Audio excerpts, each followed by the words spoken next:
Students, आज हम part 2 में फसलों के त्यौहार के बारे में जानेंगे कि फसलों से रिलेटेड कौन कौन से फेस्टिवल्स होते हैं और किस राज्य में कौन सा फेस्टिवल मनाया जाता है। इस पार्ट में फसलों से जुड़े त्योहारों का जिक्र किया गया है। ये विभिन्न प्रांतों में अलग अलग नाम से मनाए जाते हैं। ये त्यौहार भारत की सांस्कृतिक एकता को प्रकट करते हैं। इन उत्सवों पर पारंपरिक वेशभूषा पहनी जाती है, यानी उस फेस्टिवल के लिए जो एक विशेष वस्त्र तैयार किए जाते हैं उसे पारंपरिक वेशभूषा कहते हैं। और पारंपरिक खाना खाया जाता है, यानी एक विशिष्ट भोजन। आदिवासी अपने ढंग से इन त्योहारों को मनाते हैं और दक्षिण भारत के त्यौहार भी बहुत ज़्यादा विशेष होते हैं। आइए हम जानते हैं कि कौन कौन से फेस्टिवल कहाँ कहाँ पे सेलिब्रेट किए जाते हैं। यहाँ पे सबसे पहले जो है ये खिचड़ी यानी मकर संक्रांति के बारे में बात की गई है।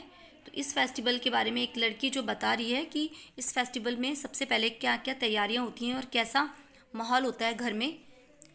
सारा दिन वोरसी के आगे बैठकर हाथ तापते हुए गुजर जाता है।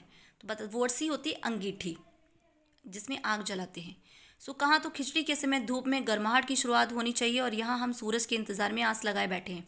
यानी यहाँ बताया गया है खिचड़ी से मतलब यहाँ पे मकर संक्रांति के त्यौहार से है कि खिचड़ी मकर संक्रांति पर धूप यानी कि हल्का सा मौसम सही होना चाहिए, लेकिन यहाँ पे बहुत ज़्यादा ठंड है और सूरज बिल्कुल लापता है।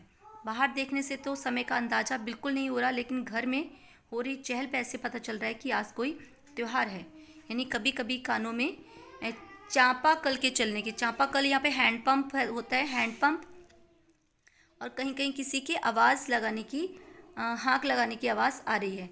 जा भाग के देख केरा के पत्ता आयल की ना, आज ई लोग उठे के नहीं का, बोल जल्दी तैयार हो खस। तो ये अदर लैंग्वेज है, किसी और लैंग्वेज में बात की गई है।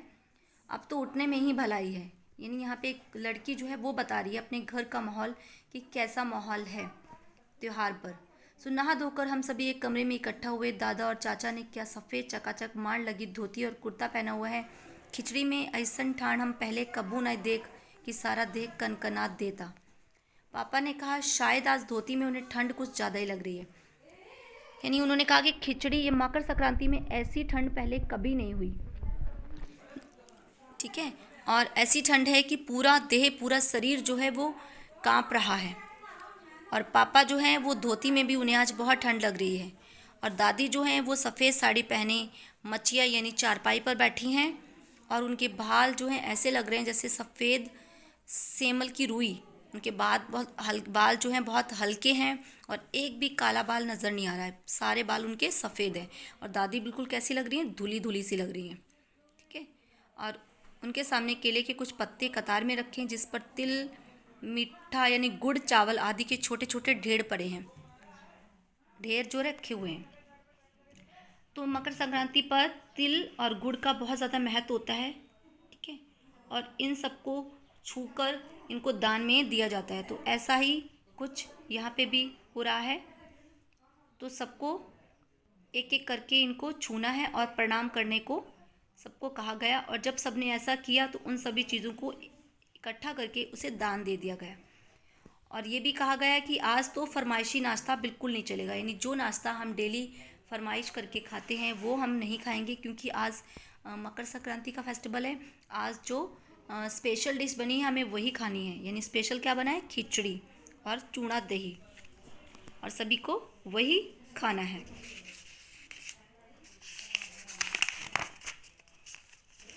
और गुड़ और तिल से बनी हुई चीज़ें जो हैं इनका भी बहुत महत्व होता है और ये भी मकर संक्रांति पर खाई जाती हैं। तो नेक्स्ट ये था मकर संक्रांति के बारे में। इसके बाद जनवरी माह के मध्य में भारत के लगभग सभी प्रांतों में फसलों से जुड़ा कोई ना कोई त्यौहार मनाया जाता है। यानी हर प्रांत में फसलों से जुड़ा त्यौहार मनाया जाता है।